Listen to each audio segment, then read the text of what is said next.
Seanca e sotme plenare ka nisur me 1 minutë heshtje për 2 fëmijët e mitur, Enea Muçaj 12 vjeç dhe Klersi Nikoli 10 vjeç, të cilët humbën jetën tragjikisht pasi u përplasën nga automjeti me shoferin Nikol Radaçi në lagjen 15 të Durrësit. Lidhur me këtë ngjarje, deputeti i Partisë Socialiste Erion Braçe ka kërkuar ashpërsim të kodit penal dhe atij rrugor, për ta konsideruar si vrasje me dashje vdekjen e 2 të miturve. 2 familje përcollën sot pa kthim shpirtin e tyre.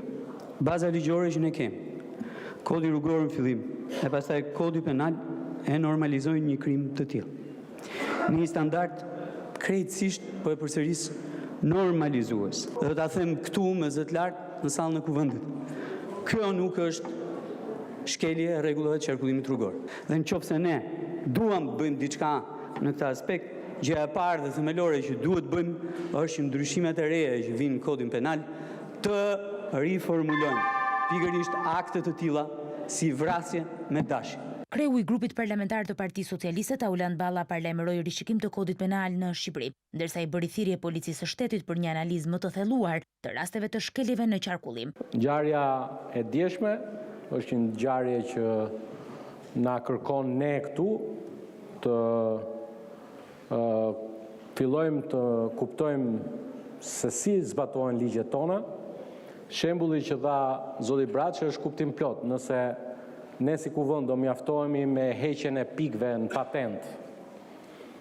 Një ngjarje të tillë, kjo është e rëndë për ne. Kështu që mendoj koleg që përgjigjja jonë në këtë rast do të jetë e menjëhershme, sapo të kemi mundësinë që të ndryshojmë kodin. Dhe kam edhe thirrje për policinë e shtetit, e cila këtë rast duhet të analizoj me shumë vëmendje. Këta të fortët e lagjeve, këta duhen bërë shembull gjithë.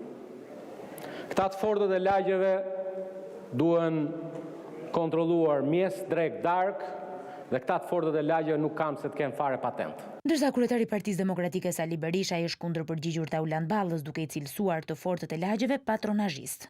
Flet në dhimbshuri për engjujt që janë viktimë e një barbarie, flet për të fortit në një kohë kur janë që të gjithë të partisë së krimit patronazhist, jo se nuk i mposh dot policia, por sepse janë të partisë dhe ata mposhtin policinë.